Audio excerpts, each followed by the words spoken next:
It was supposed to be just a fun night. Something to laugh about later. You know, one of those, remember when we snuck into that old amusement park, stories. The place had been shut down for years. Rusted gates, broken rides, weeds taller than your knees.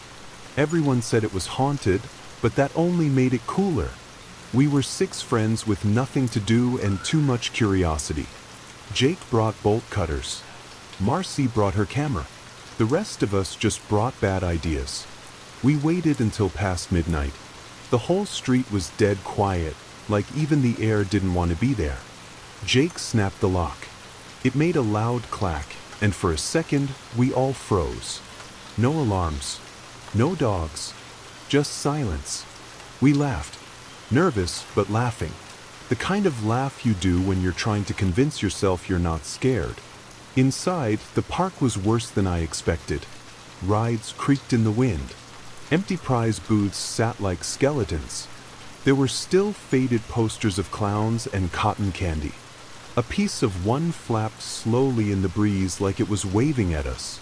We explored the bumper cars first, then the old roller coaster, then the game arcade. Most of it was just dust and junk. But then we found the photo booth. It sat in the corner of the midway, half buried behind old cardboard cutouts.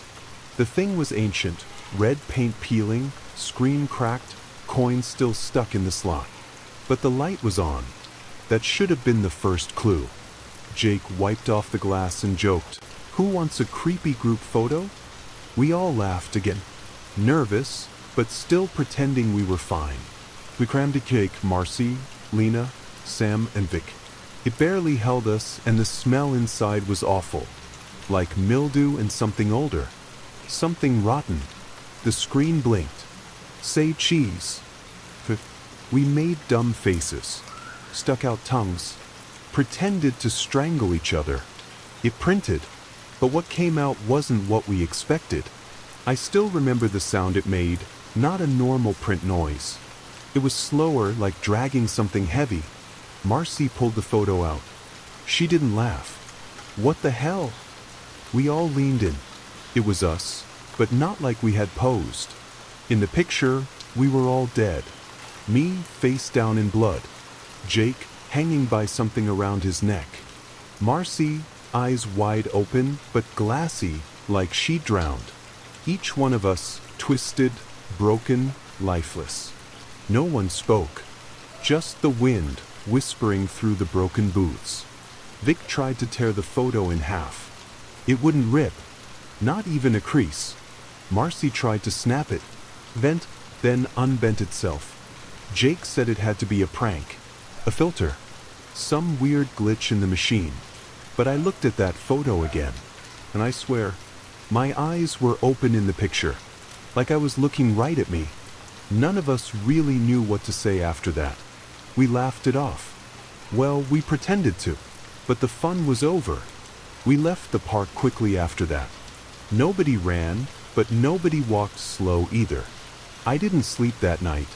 Not just because of the picture, but because I kept hearing the voice from the booth in my head. "Say cheese." Only this time, it sounded like it was right outside my window. And I live on the 3rd floor. I thought maybe it was stress. Maybe my brain was just messing with me because of how freaked out I was. But then Jake died. It happened 2 days after we took the photo. I was still trying to forget it, telling myself it was just a creepy picture, just a trick of the light, or maybe someone edited it before it printed. That made sense, right? Right? But nothing made sense anymore. That morning, I got a call from Lena. She wasn't crying, but her voice was thin, like it was barely holding itself together. "Jake's gone," she said. I froze. "Hanging," she whispered, "in his garage. His mom found him." My mouth went dry. I didn't even have to ask. I knew, because in the photo, Jake was hanging too. That dumb grin he made in the booth, it had turned into a twisted, limp version of itself in the picture. Now it was real. I couldn't think, couldn't talk. The others were already messaging in the group chat, asking if anyone knew what happened. But no one said the thing we were all thinking. That the photo predicted it. I stared at it again. Marcy, mouth open, eyes glassy. Me, blood. Like he was burned. Lena, crushed under something. Sam, face pale, hands around his throat. All of us. I tried to warn them. I told them to meet me that night, same spot, behind the diner. Only 4 of them showed. Sam didn't come. His phone went straight to voicemail. I almost puked, but an hour later he texted, "Sorry, fell asleep. I'm fine." I didn't feel relieved. I felt something worse. Like we were all standing on a ticking bomb, and Sam had just dodged the first second. That night, we finally said what no one wanted to admit. "It's the photo," Marcy said. Her hands were shaking. "It's real." Lena didn't speak.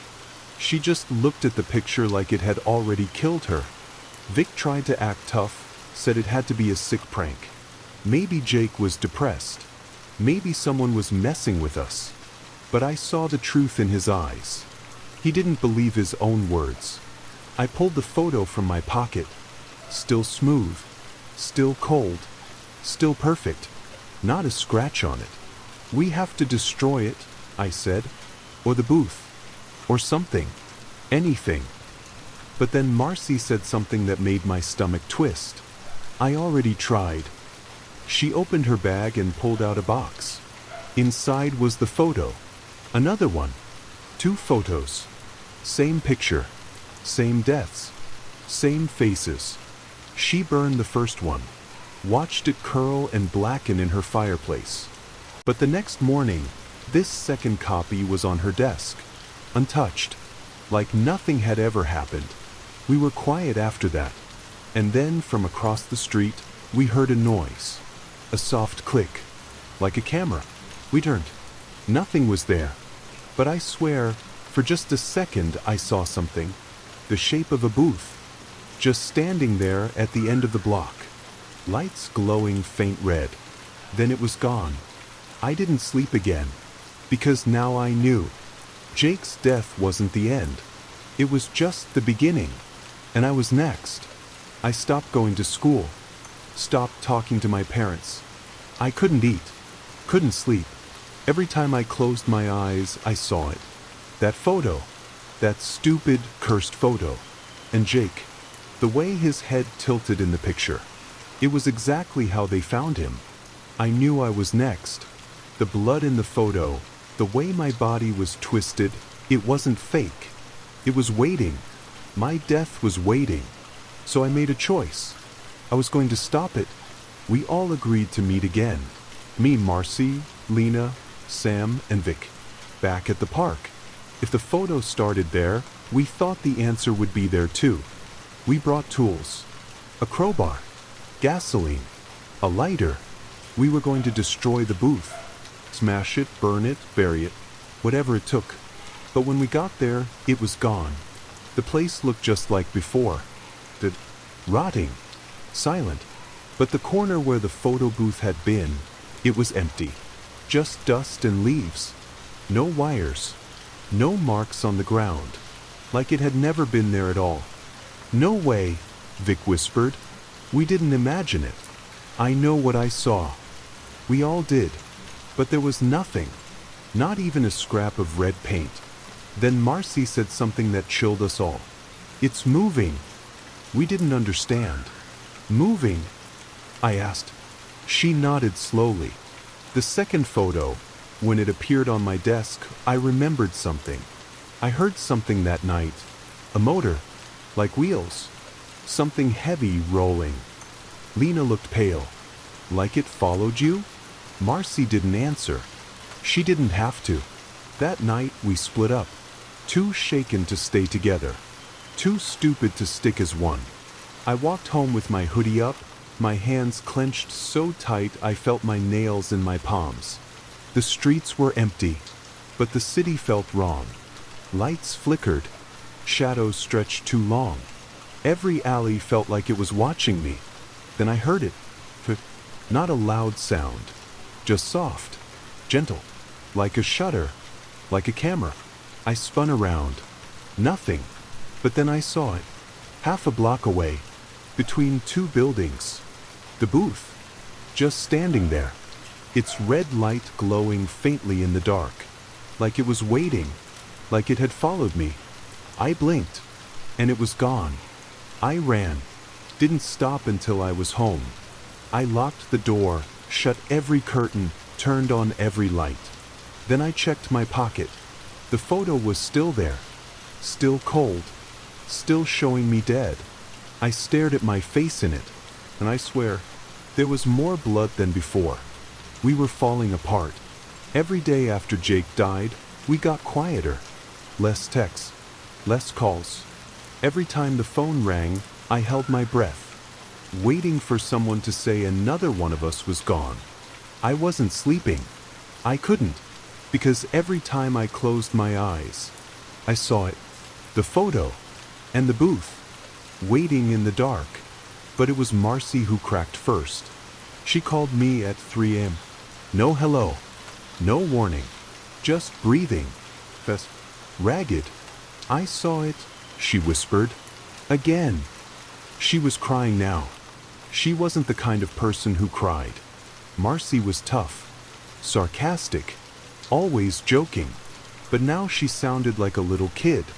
It was in my backyard this time, she said. Like it was watching. I wanted to tell her to come over. But deep down, I didn't want her near me. Not because I didn't care. Because I was scared the booth would follow her. She hung up before I could say anything. The next day, she didn't show up to our meetup. She didn't answer texts. We went to her house. Her mom was out front, crying, on the phone. The ambulance was already there. We didn't get close. We didn't need to. Sam found it on the news later. Teen girl found dead in bathtub, cause unknown. They said there was no water in her lungs. No drugs. No signs of a struggle. But her eyes were open and glassy, like she had drowned without drowning. Just like the photo. That was two of us gone. For left. Sam stopped answering after that. Lena and Vic wanted to leave town. Said they'd hop a bus and just disappear. But I knew it wouldn't matter. The booth moved. It followed. It was coming for us, no matter where we went. That night, I stayed up again. I didn't even pretend to sleep anymore. I just sat on the floor with every light on, photo in one hand, baseball bat in the other. At 2:41 a.m., I heard the sound again. Like a shudder. Right outside my bedroom window. I live on the 3rd floor. I looked. Nothing. But when I turned back, there was something new on the photo. The reflection in the blood beneath my body. It showed the booth. Closer now. Vic said he wasn't waiting to die. He called us the morning after Marcy's funeral. Voice loud, fast, angry. I'm done, he said. I'm leaving this whole cursed city. Let it come after me in the mountains or something. Good luck waiting around. He laughed. That dry, fake kind of laugh. The kind you do when you're already halfway to breaking. Lena begged him to stay. I told him to meet up one last time, talk it out. He didn't. He was already gone. Vic left town that night.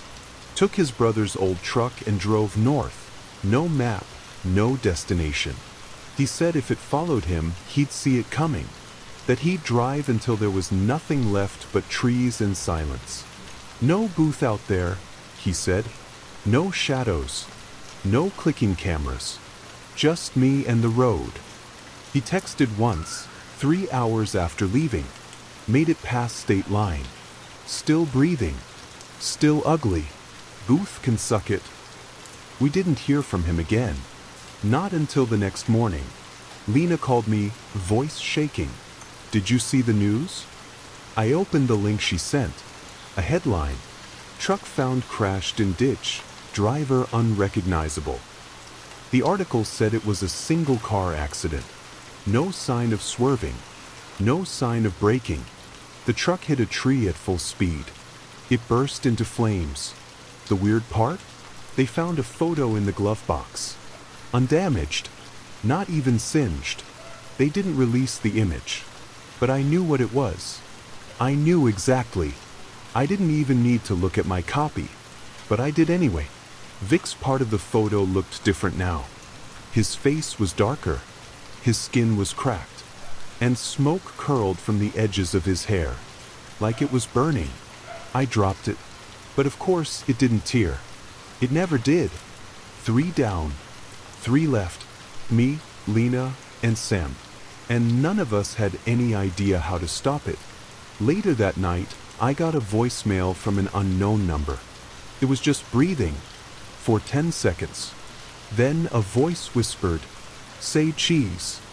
I didn't sleep again. Because I knew something now. Something horrible. You can't run from the photo booth. It knows where you are. It follows. And it never, ever stops. Sam had been quiet for days. No texts. No calls.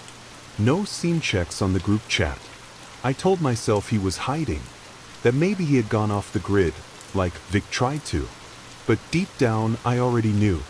You can feel it when someone's next. Like the air changes. Like something cold wraps around your spine and just waits. I went to his house. Knocked. No answer. His car was still in the driveway. Lights off. Curtains closed. I walked around the back, thinking maybe I'd find him sitting out there, headphones in. But I saw the back door was open. Just slightly. And there were no birds. No bugs. No sound. The world felt paused. I stepped inside. The place smelled like metal and dust. "Sam?" I whispered. Nothing. Then I heard it. Not from behind me. Not above. From inside the house. I followed the sound to the basement door. It was cracked open. Pitch black below. I should have run. But I couldn't. I had to know. The air got colder with each step down. The wood creaked under my feet. Then the light from my phone hit something. It was Sam. Sitting on the floor, head down, knees to his chest. He was still breathing. "Sam," I whispered, almost crying. "You're okay. You're..." Then I saw his hands. They were around his throat. Tight. And his lips were moving. I leaned in. Closer. He was whispering something over and over. I saw it. I saw it. I saw it. I touched his shoulder. His eyes snapped open. He didn't look at me. He looked past me. And then he screamed. Not a normal scream. Not fear. Pure terror. I spun around. And for a split second I saw it. The booth. In the corner of the basement. Where it shouldn't have been. Where it couldn't fit. Red lights glowing. A soft hum, like it was breathing. Then the lights blinked. And it was gone. I turned back. Sam had passed out. He was alive. Barely. He's still alive now. But he won't talk. He hasn't said a word since that night. Just rocks back and forth. Mouth moving. Eyes wide. Like he's still looking at the booth. They put him in a hospital. Said it was a psychotic break. Stress, maybe drugs. But I know better. I checked the photo again. Sam's image had changed too. His face was pale now. His hands wrapped tightly around his throat. Just like I saw.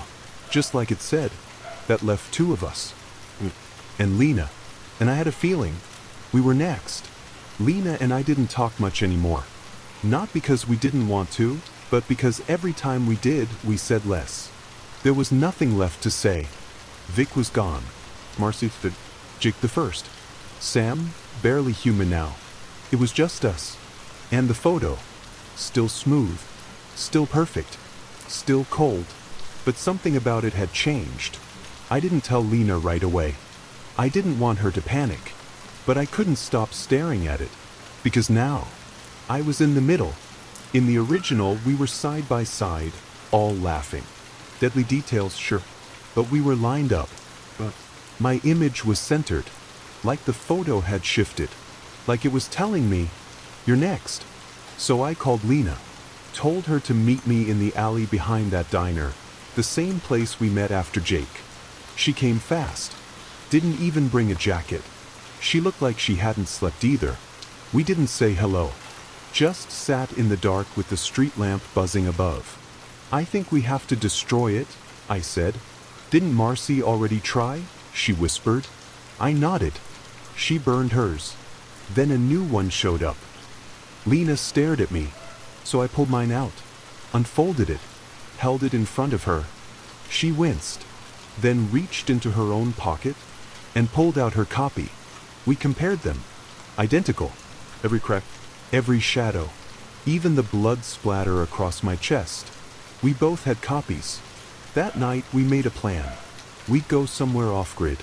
No phones, no cameras, just a fire pit, some gas, and no one around. We drove to the edge of town, into the woods behind the old train tracks. Nobody goes there anymore. The moon was high. The trees didn't move. It was dead quiet. We poured the gas, made a pile of both photos. Then Lena struck the match. We watched the flame crawl. It touched the corner of the first photo and stopped. The fire danced around it, refused to touch it. I grabbed a branch, pushed the photo deeper into the flame.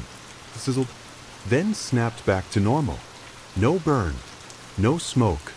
Like it laughed at me. The second photo floated up in the heat and vanished. Gone. Like it was never there. Lena backed away. Her mouth trembled. It won't burn, she said. Her voice cracked. And then we heard it. Not a camera click. Not this time. We heard the laughter. Childish. So, coming from the trees. I turned, holding up my flashlight. That's when I saw it. At the edge of the woods. The booth. Lights red. Doors open. Waiting. Lena whispered. It followed us again. I don't remember driving home. I just remember shaking the whole way. The booth wasn't just alive. It was playing with us. And it wanted us to know. The fire didn't matter. The rules didn't matter. Nothing we did mattered. Because the photo wasn't just cursed. It was watching. And I think it liked what it saw.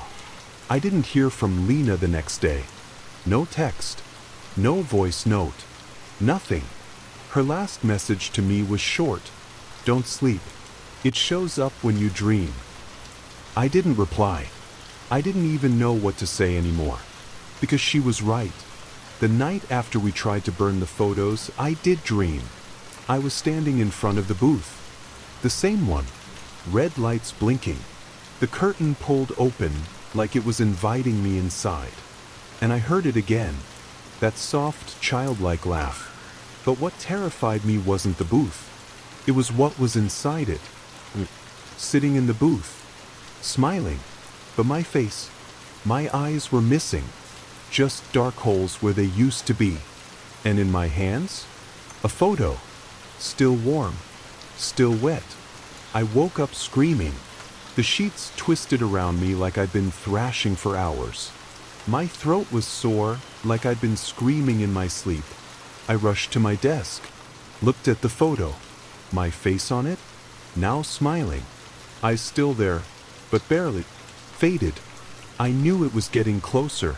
That morning, I went to Lena's house. Her dad said she never came home. Hadn't been seen since the night in the woods. I checked her location. Still shared. Pinged in an abandoned gas station on Route 19. I drove there without thinking. Didn't tell anyone. Didn't bring anything except the photo and a flashlight. The place was dead. Old lights hanging from rusted chains. Dust thick in the air. And in the corner, right by the wall, the booth. It was just there, like it belonged. No noise. No wind. Just that glowing red light. And something else. The curtain was open, and Lena was inside. Sitting. Frozen. Staring straight ahead. I ran to her, yelling her name. She didn't blink. Didn't even breathe. I reached out, but before I could touch her, the booth closed. The curtain snapped shut like something yanked it from the inside. I tried to open it, pulled with everything I had. It wouldn't budge. Then I heard it. 3 shutter sounds, each louder than the last. Then the curtain opened again. Lena was gone. The seat was empty. Just a photo left behind. Still warm. Still wet. I picked it up with shaking hands. It was a new photo. Just me. Alone. The blood now covered almost the entire image. My eyes were completely blacked out. Lena was nowhere in the photo anymore. Like she'd never been there. Like the booth had erased her. She was gone. Not dead. Not missing. Just deleted. Now there's only me left. One more photo. One last shutter. And I think I know what happens next. I didn't sleep that night. Didn't eat. Didn't move. I just sat there, staring at the photo. It was mocking me. I could feel it. My dead face smiling back. I was alone now. Everyone else, Jake, Marcy, Sam, Lena. And I knew, deep down, I wasn't going to make it either. I did something stupid, or maybe brave. Honestly, I don't know anymore. I went back, to the gas station, to the booth. It was still there, right where it had been, lit like it had never been abandoned, waiting, like it knew I'd come.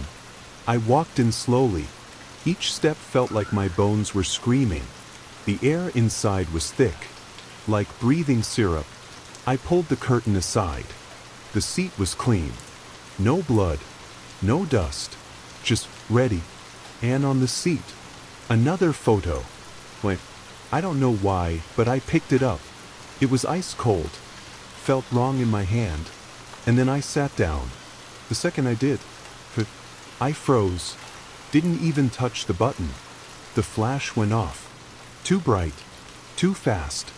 And suddenly, I wasn't in the booth anymore. I was in a hallway. Peeling wallpaper. Flickering lights overhead. Hundreds of photos hung on the walls.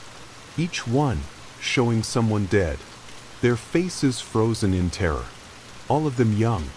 All of them posed like they'd sat in that booth, just like me. I walked past them, tried not to look, but some of them were moving. Eyes twitching, mouths opening, whispers floating behind the glass. One whispered my name, and then the hallway ended. A mirror stood in front of me. No reflection, just me in the booth, staring. Then a voice behind me, so familiar. Say cheese. I turned. Nothing. But when I looked back at the mirror, the booth was on fire. Flames licking the edges of my photo. My face melting away. And then, I woke up, back in my room. Photo still in my hand. Now burned. Actually burned. Edges black. Center warped. But still showing, but smiling. Somehow smiling more. The booth wasn't in my room. Not yet. But the photo was hot. And I knew what that meant. It wasn't over. The booth let me see something. It let me go. But it was far from finished. This time, it wanted me to bring someone else. The phone rang just as I was trying to calm down. No number. No name. Just the ring. I didn't want to answer. But I did. A whisper came through. Cold. Quiet. Choose. That was all. I sat there, heart pounding. Choose what? Then the photo burned hotter in my hand.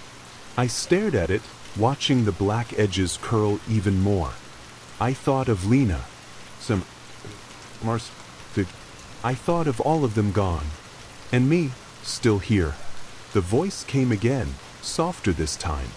Choose who dies next. I felt sick. How could I choose? But the voice pushed me over and over, like it was a game. Choose or it chooses for you. I looked at the photo. My face was fading now, becoming blurry, like my time was running out. Then my phone buzzed. A message. From an unknown number. A picture. It was Lena, but not the Lena I knew. Her eyes were black holes. Her mouth was frozen in a scream. Underneath it, the words, or you. I dropped the phone. The photo slipped from my fingers. It didn't burn out. It just lay there, waiting. I realized then, the booth didn't want me to save anyone. It wanted me to pick, to decide who lived and who died. And if I didn't, it would take me too. The clock was ticking, and all I wanted was to wake up from this nightmare. But I knew I never would. I couldn't take it anymore. The choice, the fear, the waiting. I needed to do something. Lena's face haunted me. Her eyes empty, her scream frozen in time. I decided to break the rules. If the booth wanted me to choose, I wouldn't play by its game. I grabbed the photo, the one burned and cracked, and tore it in half. I expected it to scream, to fight back, to punish me, but nothing happened. I felt a flicker of hope. Maybe this was the way out. The next morning, I showed Lena's mom the torn photo. She cried, but said it was just paper. But that night, the laughter came back. Not from outside, from inside my head. "Choose," it whispered. And then I woke up on the floor, cold and sweating. The torn photo was gone. In its place, a new photo. Oh, perfect, with all of us in it, alive. But my face was still fading, like the booth had reset the game. And the rules were stricter now. I knew then, you can't break the rules. The booth is always watching, always waiting, and always winning. I couldn't stop thinking about the booth. It wasn't just a machine. It was something else. I went back to the abandoned amusement park, the one where we found the booth. The place was shut down years ago. Rust everywhere. Broken rides. Empty, silent. I searched for any clues, any history. That's when I found an old newspaper clipping stuck under a pile of leaves. It told a story about a photographer named Mr. Harlan. He ran a photo booth at the park decades ago. People said he was obsessed with capturing the perfect picture. He vanished one night. No one ever found him. But there was a warning. Those who look too long into the camera will never leave the frame. I felt a chill. The booth wasn't just cursed. It was alive, feeding on people's fear and souls. It wanted to trap us forever. I showed Lena the clipping when she finally started talking again, barely. She said she remembered the booth, but only as a whisper in town. We realized the only way to end this was to find Mr. Harlan, or what was left of him, and stop the booth's power. But the park was big, and the night was coming. We had no choice but to go back inside. The amusement park was darker than I remembered. Shadows stretched like fingers across broken rides and empty stands. Lena and I moved carefully, flashlights cutting through the thick night. Every sound echoed. Every step felt louder. We followed the old map from the newspaper article. It led us to the back of the park, near a crumbled building marked Photo Studio. The door creaked as we pushed it open. Dust hung heavy in the air. Broken cameras and faded pictures littered the floor. Then, beneath a loose floorboard, we found a trapdoor. My heart hammered. I pulled it open. A narrow staircase led down into darkness. We climbed down, breath shallow. At the bottom, a small room. Walls covered in pictures, dozens of them, of people with blank, empty eyes. In the center, a desk. On it, a leather-bound book. I opened it. It was Mr. Harlan's journal. His last entry was chilling. The booth takes more than pictures. It steals your soul. Once inside, there is no escape. To break free, the booth must be destroyed, but only from within. Suddenly, the room grew cold. The sound of a camera shutter clicked. Behind us, the trapdoor slammed shut. We were trapped. The trapdoor slammed shut with a heavy thud. Darkness swallowed us. Lena grabbed my arm, trembling. "No way out," she whispered. I fumbled for my phone. No signal, no light. But then, a faint glow appeared on the walls. The pictures began to move. faces twisted in silent screams, eyes following us. Whispers filled the air. Suddenly, the walls melted away. We were no longer in the room. We stood inside the photo booth. But this booth was endless. A dark, cold space stretched in every direction. We were trapped inside its world. A voice echoed, soft and cruel. "Welcome. Your picture is taken. Now you belong to me." Lena and I held hands, fear sinking in.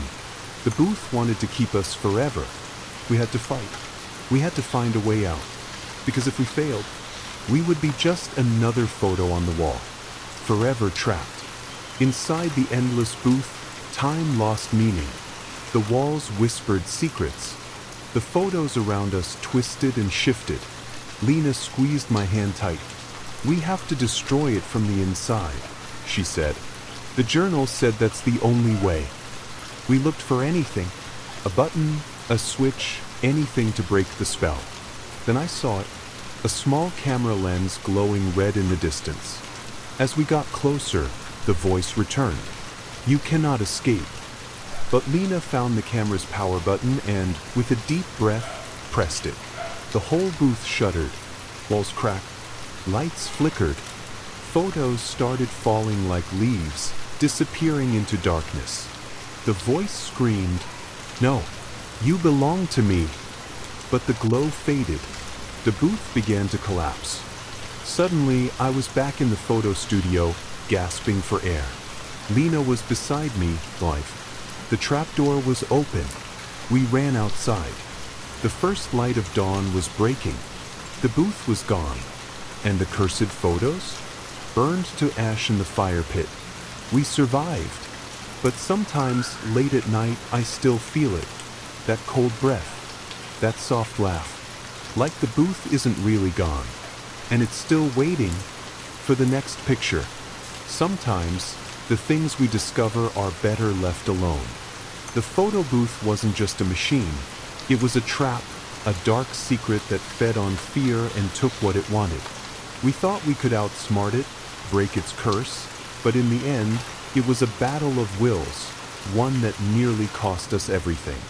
Even though the booth is gone, the memory lingers, a reminder that some legends are true. And maybe, just maybe, some doors should never be opened. Because in this world, sometimes the last photo isn't just a picture, it's a warning. So, if you ever find an old photo booth in a forgotten place, think twice before you step inside. Because you might not like what develops.